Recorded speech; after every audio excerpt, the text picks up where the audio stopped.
Hello and welcome to my humble library, the library that is the Grape Jelly. I thought I heard Teddy coming up. Okay, so guess what? I am home. I am home from work today.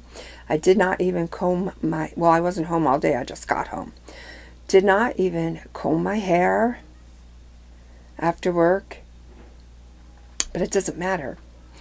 It doesn't matter because I gotta keep like a freight train just rolling on down that track because there's so much to do. So much to do around here. I feel like I have to sneeze.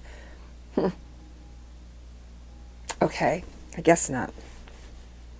Anyways, doing a lot, painting shutters, and I have to make a Target run for groceries, and I don't really want to go anywhere.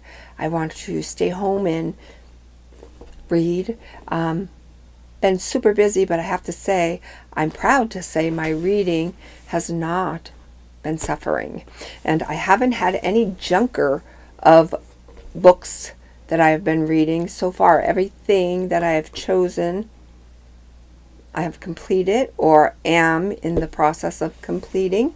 So hadn't had to kick any books to the curb. Woohoo! Go me, or go authors who write these books. Pretty good selection so far. So last week when I made my Target run, I picked this one up. She Followed the Moon Back to Herself. And this is by Amanda Lovelace. And somewhere along the lines, I have lost myself, and I am on the hunt for that fun little gal that I used to be. Don't sweat the small stuff. It's all small stuff, that kind of attitude. No BS allowed within my realm. If you're going to bring any shenanigans, you get hit the highway, because we only want happiness and positivity to surround us all the rest of the days of our short lives. Take your BS elsewhere. So I'm hoping to find myself within the pages of this poetry book. Perhaps I will. I don't know. Okay, speaking of poetry, Matthew McConaughey has a book out called Green Lights. You may have heard of it.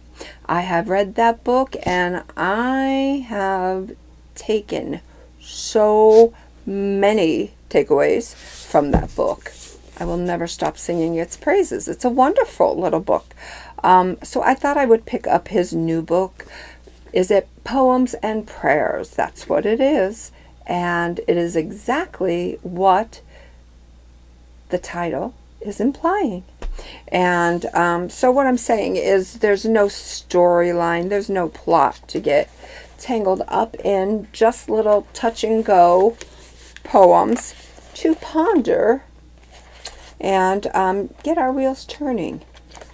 So I'm about 50% done with this book. I should finish it by tomorrow. A book that I was super excited to take down off of my shelf is Lorrie Moore.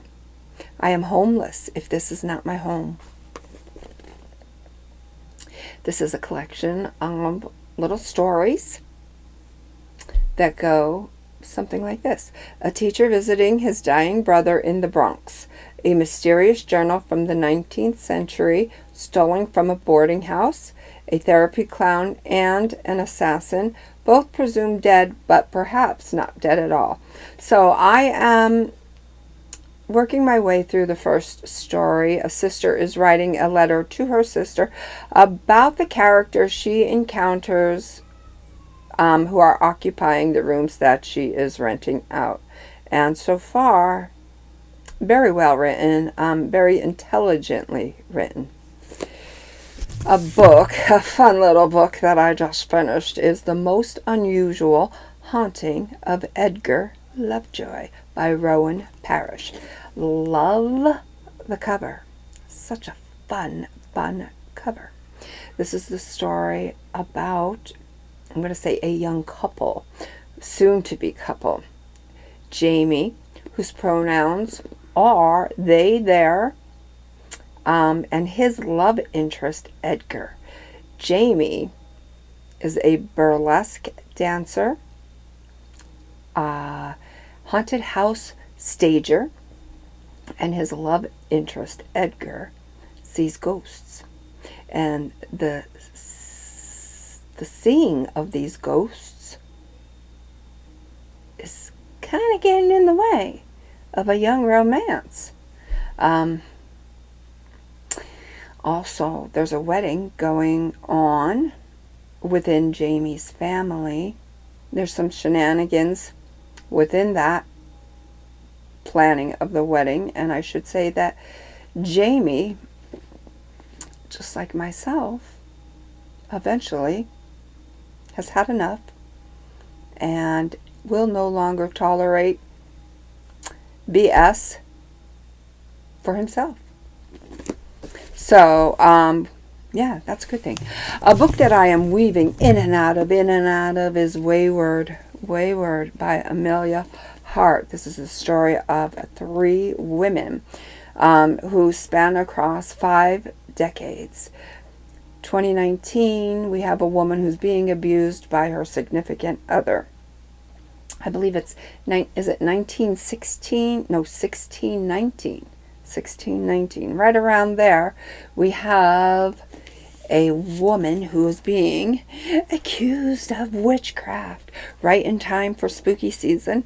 And we also have a woman who is longing to find out more about her mother, but she's being hushed. She's being told by family members basically not to inquire, but she's persistent, and yeah, she's doing her best to find out anything she possibly can about her mother, who is no longer with us. So, this is kind of a serious book. This is not, obviously, you could tell, I guess, by the cover, that this is not a book for a good time. This book is serious subject matter, but you know what? I'm enjoying it. I like to consider myself a well-rounded reader. So guess what? The book that I just finished, I didn't even mean to land upon this book. It fell in my lap. I'm going to see if I could say it right, because I did the Audible version, and I don't remember if it's might or may. And if I remember my English correctly. Okay, so We Just Might Make It After All by Elyce Arons, my best friendship with, excuse me, Kate Spade. So, on a scale of 1 to 5, as far as stars go, I'm giving it a 10, because Elyce is very animated in her narration of this story. Highs are high, lows are lows. She tells it splendidly. Thoroughly enjoyed it. When the book was completed, I was quite smitten with Kate myself. Wonderful personality she was. She loved to laugh. She loved to play practical jokes. Just a good person to want to be around. I did not know that Kate Spade was a partnership between 4 individuals. I did not know that Kate Spade went into this business basically penniless and turned herself into a millionaire just by creating an item that she had a need for, because the handbags that she was purchasing were falling short of her expectations. And you know what they say, if it's not out there and you're looking for it, create it yourself. They say something like that. You know what I mean? But anyways, yeah, what a fantastic story. If you enjoy business, if you enjoy a good story about friends who genuinely love each other and want good things for each other. If you are a fan of Kate Spade, I'm always going to go in a Kate Spade store, always. But you know what? Now I have an even deeper admiration for Kate. The story, I should say, does not focus on her tragedy. It doesn't. It touches base with it, but it's not a story based on that, and it doesn't delve too deeply into that topic. It's the story of how the business came about, how Elyce met Kate, what kind of person Elyce is, what kind of person Kate is, their family and friends. Just a good-hearted, uplifting story. Puts you in a good mood. So they are the books that I have been reading, am reading, or plan on reading. Whatever it is you are reading, I hope you have a ball. Know that I love you. Until we meet again. Be good, be well, be reading.